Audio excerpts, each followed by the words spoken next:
हिंदू नारी का उत्थान और पतन भाग 2। इसमें हम महात्मा बुद्ध का स्त्रियों के बारे में विचार को किस प्रकार डॉक्टर अंबेडकर जी प्रकट करते हैं और उसे नए संदर्भों के साथ उसे सम्मिलित करते हुए नई दिशा की ओर ले जाते हैं। तो ऊपर यानी अभी तक आपने इस सीरीज को नहीं देखा है तो आप मेरे YouTube चैनल पर इसके पिछले भाग को आप सुन सकते हैं और जान सकते हैं, और उस भाग को सुनकर ही आप इसमें तारतम्य बैठा सकते हैं, तारतम्यता और जोड़ सकते हैं। तो चलिए हम पढ़ते हैं आगे। ऊपर इंगित किए गए विशिष्ट दृष्टांतों के अलावे हमें यह भी देख लेना चाहिए कि आमतौर पर स्त्रियों के प्रति भगवान बुद्ध का दृष्टिकोण क्या था। यानी इसमें हम स्त्रियों के प्रति महात्मा बुद्ध के दृष्टिकोण पर हम विचार करेंगे और डॉक्टर अंबेडकर के माध्यम से जानेंगे। कहीं ऐसा तो नहीं था कि कुछ विशेष महिलाओं के प्रति उन्होंने उदारता दिखाई हो तथा अन्य सामान्य स्त्रियों को वे हे दृष्टि से देखते रहे हों। इस कसौटी पर भी हमें विश्वास है कि बौद्ध साहित्य में स्त्रियों के संबंध में व्यक्त किए गए भगवान बुद्ध के विचारों को पढ़ने के बाद प्रत्येक व्यक्ति इसी निष्कर्ष पर पहुंचेगा कि किसी भी प्रकार से स्त्रियों को निम्न कोटि का समझने के बजाय उन्होंने सदा ही स्त्रियों को सम्मान प्रदान करने तथा उनकी स्थिति को उन्नत बनाने का प्रयत्न किया। इसकी पुष्टि में कुछ उदाहरण देना आवश्यक प्रतीत होता है। भारत में सामान्य रूप से कन्या का जन्म पुरातन काल के दुर्भाग्य सूचक माना जाता रहा है, पुरातन काल से। परंतु क्या तथागत भी इसी विचार के थे? कन्या जन्म के प्रसंग में महाराजा प्रसेनजीत को दिए गए उपदेश से हमें उनके क्रांतिकारी विचारों का पता लगता है। श्रावस्ती में एक बार जब महाराजा प्रसेनजीत तथागत के पास जेतवन बिहार में उपस्थित थे तो उसी समय रनिवास से एक दूत ने आकर समाचार दिया कि महारानी मल्लिका ने एक कन्या को जन्म दिया है। इस समाचार को सुनकर प्रसेनजीत उदास हो गए और उनके चेहरे का रंग उतर गया। तथागत ने महाराजा के चेहरे के इस रंग परिवर्तन को देखकर उनकी उदासी का कारण पूछा। प्रसेनजीत द्वारा अपनी उदासी का कारण बताने पर भगवान ने उन्हें संबोधित करते हुए कहा कि इसमें उदास होने की क्या बात है। राजन, कन्या एक पुत्र से भी बढ़कर संतान सिद्ध हो सकती है, क्योंकि वह भी बड़ी होकर बुद्धिमान तथा शीलवान बन सकती है तथा वह ऐसे पुत्र को जन्म दे सकती है जो महान कार्य करने वाला तथा विशाल साम्राज्य का स्वामी बन सकता है। अंगुत्तर निकाय। भिक्षुओं द्वारा एक बार यह प्रश्न करने पर कि कुछ परिवारों की उन्नति कर जाने तथा कुछ के विनष्ट हो जाने का कारण क्या होता है, जब वे पूछते हैं तो वे बताते हैं कि भिक्षुओं द्वारा यह प्रश्न करने पर भगवान बुद्ध ने निम्न उत्तर दिया था। भिक्षुओं, जो भी परिवार समृद्ध होकर फिर शीघ्र नष्ट हो जाते हैं उनके इन चार ही में से कोई एक या अधिक कारण होते हैं। अर्थात वे अपनी क्षतिपूर्ति की चिंता नहीं करते, दूसरा टूट फूट की मरम्मत नहीं करते, तीसरा खान पान में उच्च श्रृंखलता बरतते हैं और चरित्रहीन स्त्री या पुरुष के इशारे पर चलते हैं। अंगुत्तर निकाय पंचम खंड। और भिक्षुओं, जो परिवार समृद्ध होकर उन्नति करते रहते हैं उनके भी इन चार में से कोई एक या अधिक कारण होते हैं। अर्थात वे अपने क्षतिपूर्ति करते हैं, टूट फूट की मरम्मत कर लेते हैं, खान पान में संयम बरतते हैं और अपना नेतृत्व गुण व सदाचारी स्त्री पुरुषों के हाथों में सौंपते हैं। अंगुत्तर निकाय पंचम खंड। संसार में किसी चक्रवर्ती सम्राट के उद्भव के समय की स्थिति का वर्णन करते हुए भगवान बुद्ध भिक्षुओं से कहते हैं, जब कभी किसी चक्रवर्ती सम्राट का उद्भव होता है तो सप्त संपदाएं भी आती हैं। ये सप्त संपदाएं रथ, हाथी, घोड़े, रत्न, महिलाएं, गृहपति तथा उत्तराधिकारी के रूप में प्राप्त होती हैं। संयुक्त निकाय प्रथम खंड। एक दूसरे अवसर पर संसार में स्त्री के महत्व के विषय में भगवान ने कहा था, स्त्री संसार की महानतम विभूति है क्योंकि उनकी अपरिहार्य महत्ता है। उसके द्वारा ही बोधिसत्व तथा विश्व के अन्य शासन जन्म ग्रहण करते हैं। जो महापुरुष कन्या के जन्म को दुख के बजाय हर्ष का अवसर मानता हो, जो यह मानता हो कि वही परिवार उन्नति करते हैं, जो स्त्रियों के हाथों में अपना नेतृत्व सौंप देते हैं, जो स्त्रियों की सप्त संपदाओं में गणना करते हों और स्त्रियों की अपरिहार्य महत्ता स्वीकार करते हैं, उन्हें नारी जाति का द्वेषी तथा उससे हीन भाव से देखने वाला किस प्रकार कहा जा सकता है। ऊपर दिए गए उदाहरण भगवान की स्त्रियों के प्रति उनके अपने विचारों का प्रतिनिधित्व करते हैं। क्या ये विचार स्त्रियों के प्रति किसी असम्मान या घृणा के सूचक हैं? कुछ लोग जो तथागत के द्वारा भिक्षुणी संघ को भिक्षु संघ के अधीन रखने की व्यवस्था की आलोचना करते हैं, यह नहीं अनुभव करते कि स्त्रियों को संन्यास प्रवर्ज्या लेने की अनुमति देकर उन्होंने कितनी बड़ी क्रांतिकारी कार्य किया था, जबकि उनके पूर्व ब्राह्मणी व्यवस्था में स्त्रियों के लिए ज्ञानार्जन भी वर्जित था। संन्यास की तो बात दूर ही थी, संन्यास वास्तव में उपनिषदों का आदर्श था और ब्राह्मण लोग जो कुछ बहुत दिनों तक उपनिषदों को मान्यता न देकर केवल वेदों का ही आदर्श मानते रहे, संन्यास के पक्ष में नहीं थे, प्रत्युत इसके कट्टर विरोधी थे। अंत में जब उन्हें झुकना ही पड़ा तो उन्होंने संन्यास को इस शर्त पर स्वीकार किया, स्त्रियों और शूद्रों को इसका अधिकार नहीं रहेगा। ब्राह्मणों द्वारा स्त्रियों पर यह अयोग्यता थोपने का कारण भी हमें समझ लेना चाहिए, क्योंकि इससे हमें स्त्री समाज के प्रति उनका दृष्टिकोण समझने में सहायता मिलती है। मनु महाराज ने इसका कारण निम्न बताया है। नास्ति स्त्रीणानाम क्रिया मैत्रेरिति धर्मे व्यवस्थिति है निरंद्र आग्रह मंत्राश्च स्त्रियोनित्रमिति स्थिति। स्त्रियों को वेदाध्ययन का अधिकार न होने के कारण उनके संस्कार वेद मंत्रों से नहीं कराए जाते और वेद का अध्ययन न होने के कारण वे ज्ञान शून्य होती हैं। वेद मंत्रों के उच्चारण से पाप का नाश होता है और चूंकि स्त्रियां उनका उच्चारण नहीं कर सकती, अतः उनमें असत का वास रहता है, असत्य का वास रहता है। मनुस्मृति की रचना यद्यपि भगवान बुद्ध के बाद की गई, परंतु रचनाकार ने इसमें पुरातन कालीन धर्मसूत्रों के सिद्धांतों का ही प्रतिपादन किया। इस दृष्टिकोण ने स्त्रियों को अपमानित नहीं किया, वरन उन्हें आघात भी पहुंचाया।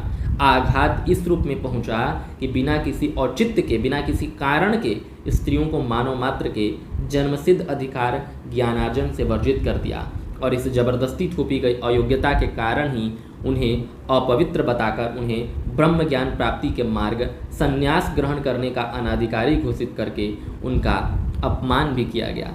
इस प्रकार स्त्रियों को आत्मज्ञान का अनाधिकारी ही नहीं घोषित किया गया, अपितु यह मान लिया गया कि उनमें आत्मज्ञान प्राप्त करने की क्षमता ही नहीं है। इससे बढ़कर क्रूर मजाक स्त्रियों के साथ कोई नहीं हो सकता।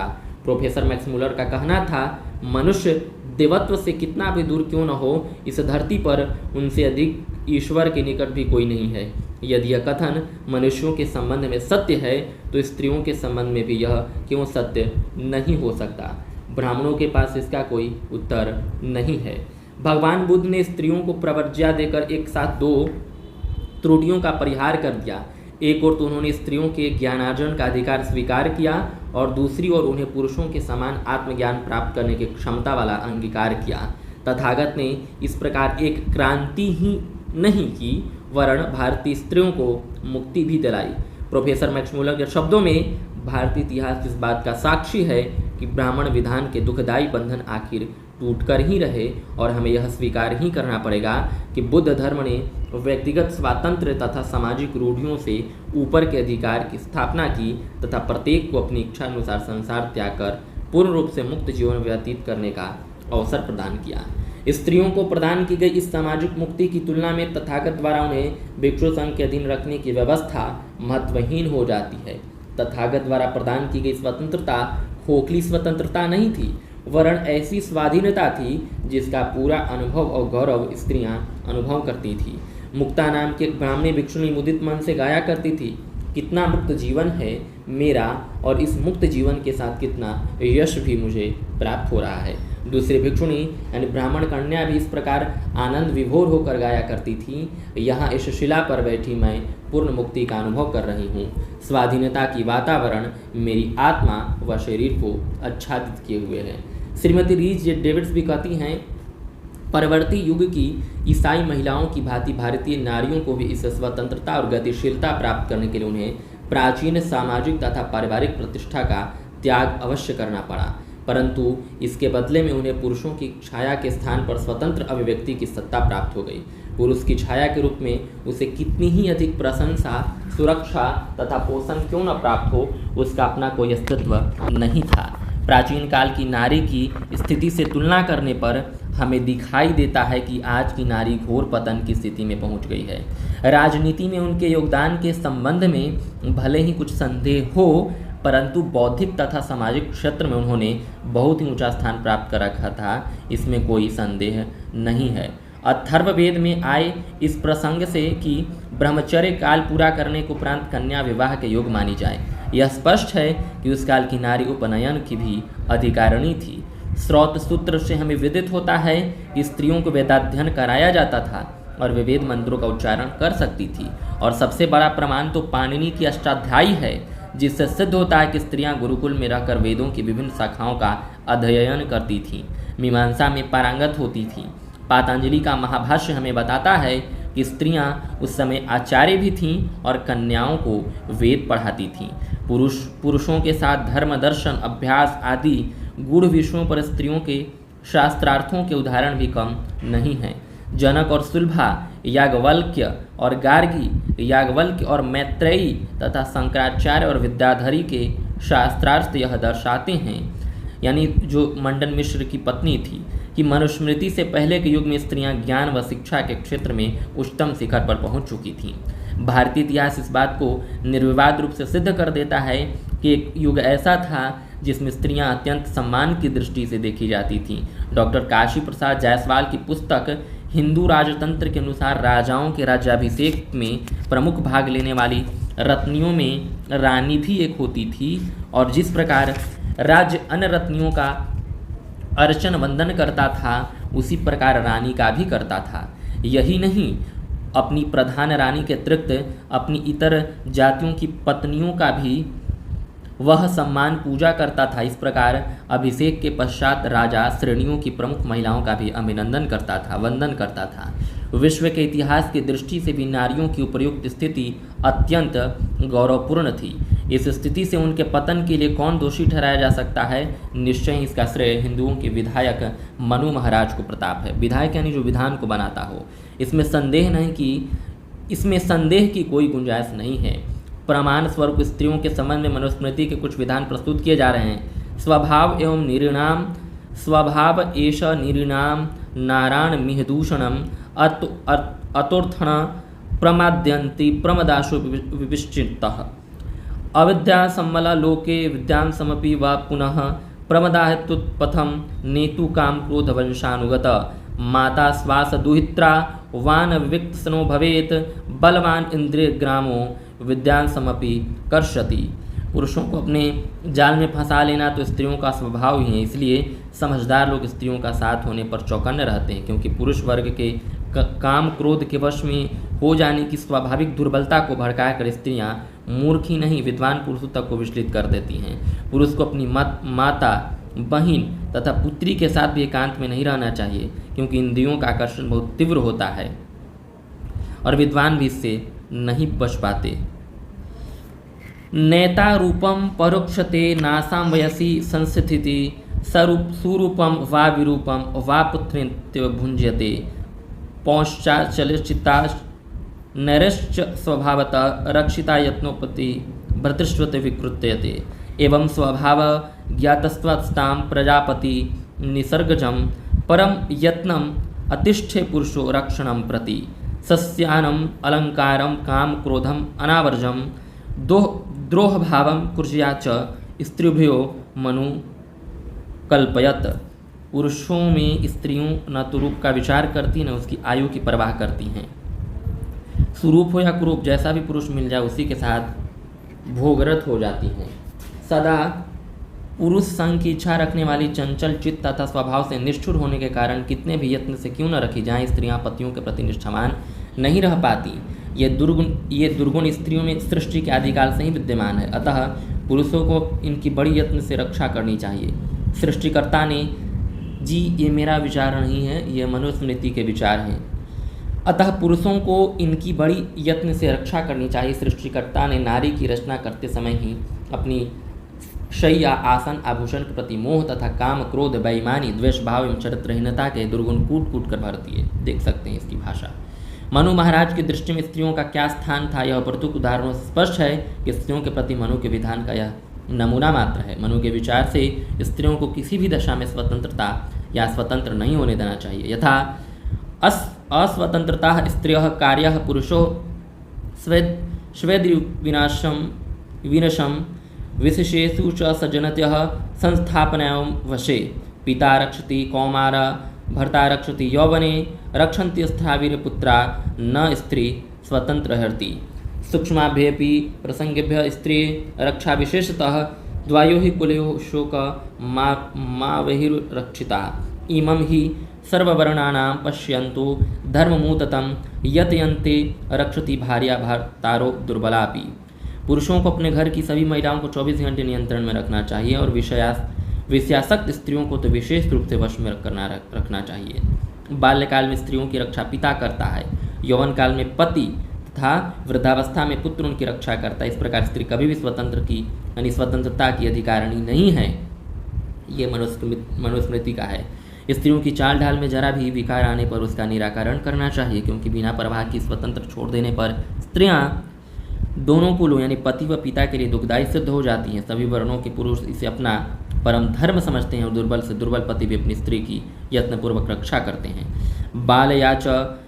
बाल्या व युवत्या व बुद्धया वापि योषिता न स्वतंत्रायेन कर्तव्यं किंचित कार्यं गिर्ष्वापि बाल्ये पृथुवशे तिष्ठेन निग्रहस्य यौवने पुत्राणां भर्तरि प्रेतेन भजस्त्री स्वतंत्रनानां पिता भ्रता शत्रुवापि नक्षित आत्मनः एषा ही विरहेण स्त्री गृह कुर्यात् कुले। यानी स्त्री को चाहे वह बालिका हो, युवती हो अथवा वृद्धा हो, अपने घर में भी कोई कार्य स्वतंत्रता पूर्वक नहीं करना चाहिए। बाल्यावस्था में उसे पिता के, यौवन काल में पति और पति के न रहने पर उनके पुत्रों को अधीन बनाकर रहना चाहिए। कोई भी स्वतंत्रता नहीं रहना चाहिए। स्त्री को अपने पिता, पति तथा पुत्र से अलग कभी नहीं रहना चाहिए। ऐसी स्वच्छंद स्त्रियां निश्चय ही दोनों पिता व पति के कुलों की बदनामी करती हैं। मनु के विधान में स्त्रियों को पति संबंध विच्छेद तलाक का अधिकार नहीं है। एतावान एव पुरुषो यज्ञयात्मा प्रजेति विप्राह प्रतुस्थता चैत्रभर्ता स्मृति नाम। यानी स्त्री और पुरुष मिलकर एक व्यक्ति बनते हैं। विप्रों यानी विद्वानों का यह कथन है कि जो पति है वही पत्नी है। पति पत्नी के रूप में स्त्री पुरुष के विच्छेद संबंध मनु के विधान को बहुत से हिंदू बड़ी श्रद्धा से देखते हैं और यह समझते हैं कि विवाह संबंध चूंकि आत्मा का मिलन होता है, इसलिए मनु ने इसे अविवेच्य बताया है। परंतु यदि मनु का विधान यहीं तक सीमित होता तो कोई बात न थी। आश्चर्य तो यह है कि यह अविच्छेदता केवल स्त्री के लिए, पुरुष के लिए नहीं। यह विधान स्त्री को तो पुरुष से बांध कर रखता है, परंतु पुरुष को पूरी स्वतंत्रता प्राप्त है। इस विधान में पुरुष स्त्री को छोड़ने का अधिकारी ही नहीं, उसे बेचने का भी अधिकारी है।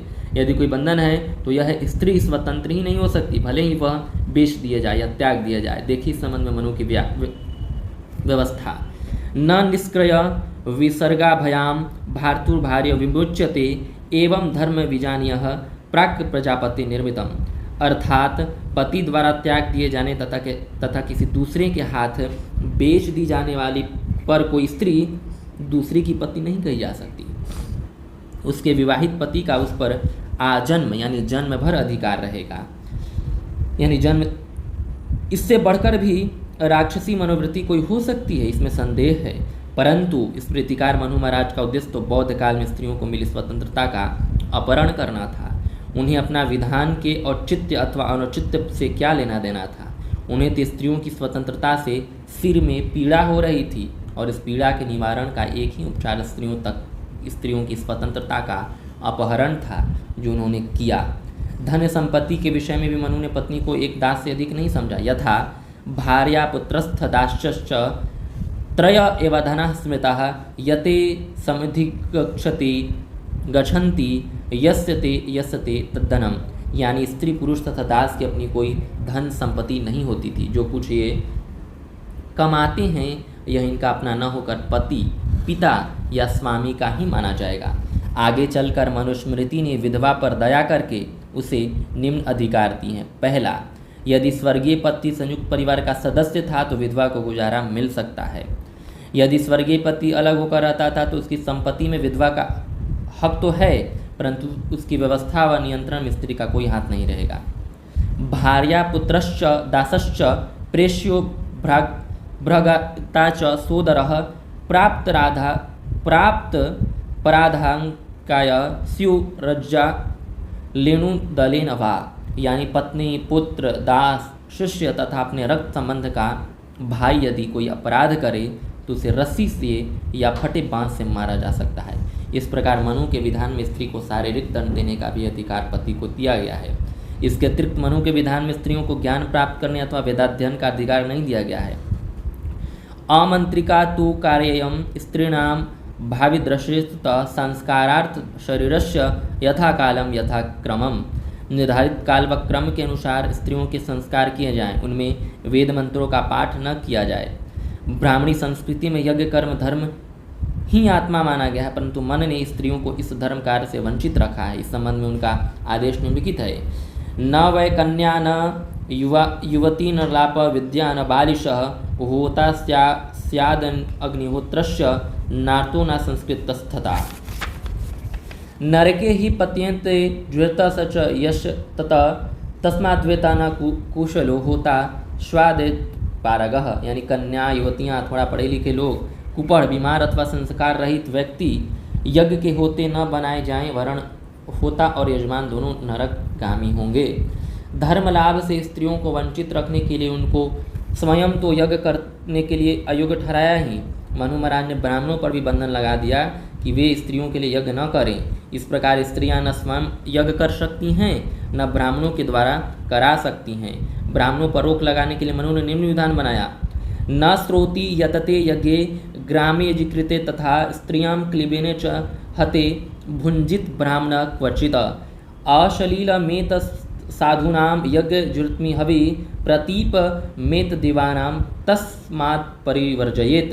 यानी जिस यज्ञ में क्षत्रिय आचार्य न हो, जिसमें समस्त ग्राम अध्रुव्य हो तथा जिसमें स्त्री व नपुंसक होता हो, ऐसे यज्ञ को अश्लील माना जाता है। अतः ब्राह्मण ऐसे यज्ञ में भोजन न करे। और जब जरा स्त्रियों के लिए मनु द्वारा निर्धारित जीवन आदर्श को भी देखिए। यस्में द पितिवानिन यस्मेद पितवावेनाम भ्राता चानुमते पितुः तम शुश्रूषेत जीवंतम संस्थितां च न लंघयेत। विशीलः कामवृतो वा गुणैर्वा परिवर्जितः उपचर्यः स्त्रियां साध्वया सततं देवत्मतिः।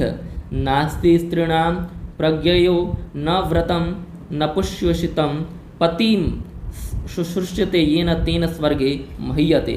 यानी स्त्री का पिता अथवा पति की सहमति से उसका भाई जिस पुरुष के साथ उसका विवाह कर दे, जीवन पर्यंत वह उसकी सेवा में रत रहे और पति के न रहने पर भी पति की मर्यादा का उल्लंघन कभी न करे।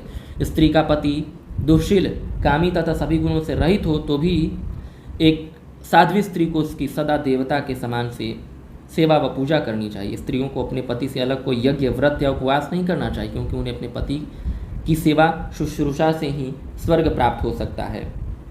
यहाँ पर मनु की उन व्यवस्थाओं को देना में उपयुक्त होगा जिन्हें स्त्रियों के लिए हिंदू अत्यंत श्रेष्ठ व अनुकरणीय आदर्श घोषित करते हैं। अनृत्तादृत काले च मंत्र संस्कार कृत पति सुखस्य नित्यम दातेह परलोके च योषितः। सदा प्रहस्या भाव्यम गृहकार्येषु दक्षया सुसंस्कृत परकस्य व्यय चामुक्त हस्तया। विधिवत मंत्रों द्वारा गृहित पति स्त्री के लिए हर काल व ऋतु में सुखदायक है। लोक परलोक दोनों में उससे सुख ही मिल सकता है। अतः उसे सदैव प्रसन्नचित्त रहना चाहिए और गृह कार्य को दक्षतापूर्वक करते हुए वह घर के बर्तन आदि को साफ रखे और खर्च में मितव्ययता बरते। और आगे दिए गए जा रहे श्लोक में स्त्रियों के वध के एक हल्का अपराध उपपातक बनाकर मनु महाराज ने स्त्रियों की जड़ता पर मुहर ही लगा दी। धान्य कुप्य पशुस्तेपम मद्यप स्त्री निवेशनम स्त्री शूद्र विडक्षत्र वधो नास्तिक्यम चोपपातकम। यानी धान्य कुप्य पशुओं की चोरी, मद्यपान करने वाली स्त्री से प्रसंग, नास्तिकता तथा स्त्री शूद्र वैश्य व क्षत्रिय का वध करना, ये सब उपपातक हैं। उपपातक का मतलब क्या है? यानी ये सब हल्के अपराध हैं, इनसे कोई ज़्यादा बड़ी चीज़ नहीं हो सकती।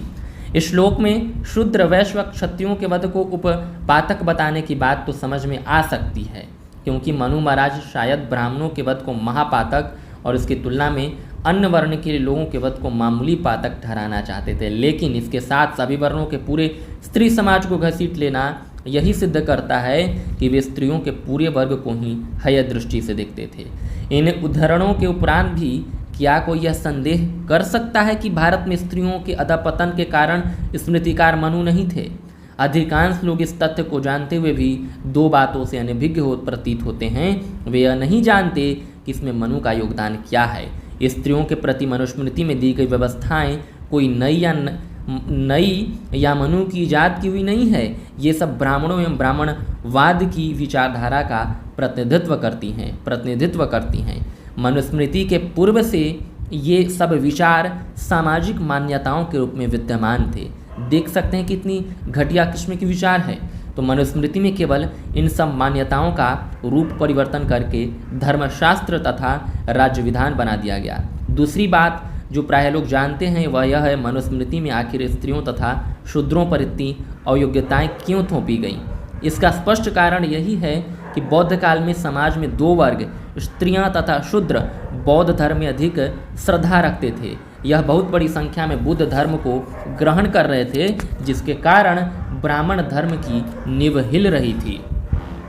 अतः अपने धर्म की रक्षा के लिए मनुस्मृतिकार स्त्रियों का झुकाव बुद्ध धर्म की ओर से तोड़ना चाहते थे। यही कारण है कि मनु ने स्त्रियों पर इतनी पाबंदियां लगा दी ताकि वे बिल्कुल और सदा के लिए पंगु हो जाएं। प्रमाण स्वरूप देखिए, वृथा संकर जातानां प्रवज्यासु च तिष्ठताम् आत्मनश्चितिंगनां चैव निर्वेत्ते तोदक क्रिया पाषाण नीतानां च चरन्तीनां च कामतः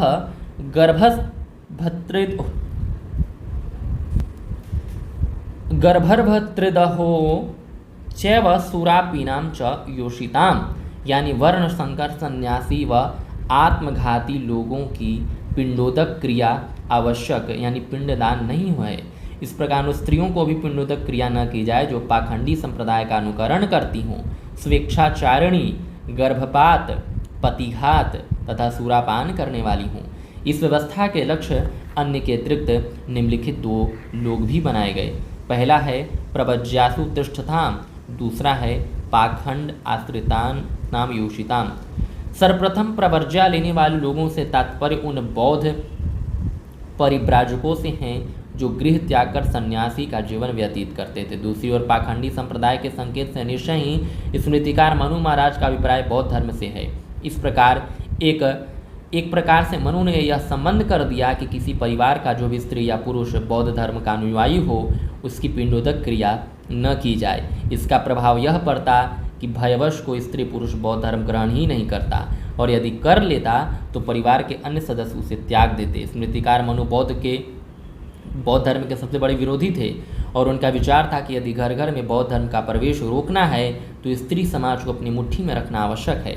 यही कारण है कि उन्होंने स्त्रियों पर इतनी अधिक बंधन व अयोग्यताएं थोप दी। इससे सिद्ध हो जाता है कि नारियों के अधपतन का उत्तरदायित्व मनु महाराज पर है, न कि भगवान बुद्ध पर। मैंने इन थोड़े से पृष्ठों में हिंदू नारियों के उत्थान और पतन का इतिहास प्रस्तुत करने का प्रयत्न किया है। इसमें मैंने यह दिखाने का प्रयास भी किया है कि उनके पतन का गर्त तैयार करने वाला कौन था और उसने ऐसा किस कारण से किया। मुझे विश्वास है कि इन पृष्ठों में दिए हुए तथ्यों को पढ़कर कोई भी निष्पक्ष और न्यायप्रिय व्यक्ति यह मान लेगा कि नारियों के दुर्भाग्य का कारण तथागत कतई नहीं थे। उन्होंने यदि कुछ किया भी तो यह स्त्रियों को भी पुरुषों के समान दर्जा देने का प्रयत्न किया। घुटे सिर तथा पुरुष भिक्षुओं के समान ही लंबे परिधान में भिक्षुणी महिला और पुरुष भिक्षु में हमें कोई अंतर नहीं दिखाई देता था। उस काल की नारी निर्भीक अकेले ही घने वनों में विचरण करने वाली अथवा किसी ऊंचे स्थान या पद तक जाने के लिए स्वतंत्र थीं। भिक्षुणी बनने की अनुमति देकर तथागत ने स्त्रियों को न केवल उनकी मुक्ति का मार्ग प्रशस्त किया, प्रत्युत यौन भेद का हीन भाव समाप्त कर उन्हें स्वतंत्र प्रतिष्ठा प्रदान की। श्रीमती रीच डेविड्स के शब्दों में, उस काल की नारी इस बात का गर्व तो अनुभव कर ही सकती थी कि कम से कम उसके अहर्त बंधु स्त्री पुरुष का भेद किए बिना उससे एक चेतन प्राणी स्वीकार करते थे। इस प्रकार वह आत्मानंद के मुक्त वातावरण में सांस लेती थी और पीठिकों के साथ उन्हें सत्य का दर्शन करने के प्रबुद्ध कहा जाता था। उस काल की नारी भी अपनी सम्यक दृष्टि के कारण धर्म साम्राज्य की समान रूप से भागीदार थी। वास्तव में बुद्ध भगवान ने स्त्रियों को भिक्षुणी बनने की आज्ञा देकर उन्हें पुरुषों के समान दर्जा दे दिया। श्रीमती रीड डेविड्स ने भी कहा है, यह सही है कि प्रबंध व्यवस्था की दृष्टि से भिक्षुणी समुदाय भिक्षु संघ के अधीन रखा गया था, परंतु इसके साथ यह भी तथ्य है कि अपनी बौद्धिकता प्रमुखता के बल से कोई भी थेरी यानी स्थविरा बड़े से बड़े पुरुष स्थविर की बराबरी कर सकती थी। ग्रंथों में तो यह भी उल्लेख मिलता है कि आत्मज्ञान की प्राप्ति की दिशाओं में भद्र महिलाएं, जो अच्छे महिलाएं हैं, विचारशील महिलाएं हैं, संघ के संस्थापक काश्यप उत्तराधिकारियों के साथ बराबर हाथ बटाती रहीं। इस संबंध में यह भी उल्लेख है कि भगवान ने स्त्रियों के लिए धर्म की शरण में आने के निमित्त कौमार्य की अनिवार्यता नहीं रखी, वरन विवाहित, अविवाहित, विधवाओं और वेश्याओं तक सभी वर्गों की महिलाओं के लिए मार्ग खुला रखा। अपनी अपनी योग्यता के अनुसार सभी नारियां पुरुषों के समान ही स्वतंत्रता, सम्मान तथा समानता प्राप्त कर सकती थीं। आज की हिंदू नारी को यद्यपि भारतीय संविधान के द्वारा पूर्ण स्वतंत्रता प्राप्त हो गई है, फिर भी हजारों वर्षों की पुरानी झिझक अभी बाकी है, इसलिए उसका स्वतंत्र विकास नहीं हो रहा है।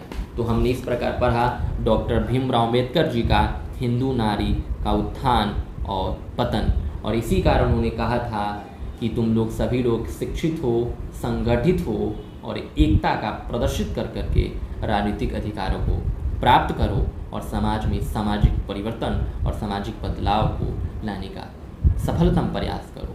बहुत बहुत धन्यवाद। तो इस तरह ऑडियो बुक के इस भाषण के बाद, जो कि डॉक्टर अम्बेडकर जी का भाषण है, इनके कई और भाषण भी हमारे यूट्यूब चैनल के ऑडियो बुक में उपलब्ध हैं, तो आप उन्हें सुन सकते हैं और अपने विचार को न सिर्फ परिष्कृत कर सकते हैं, बल्कि आसपास और समाज में परिवर्तन का वाहक बन सकते हैं। बहुत बहुत धन्यवाद। डॉक्टर भीमराव।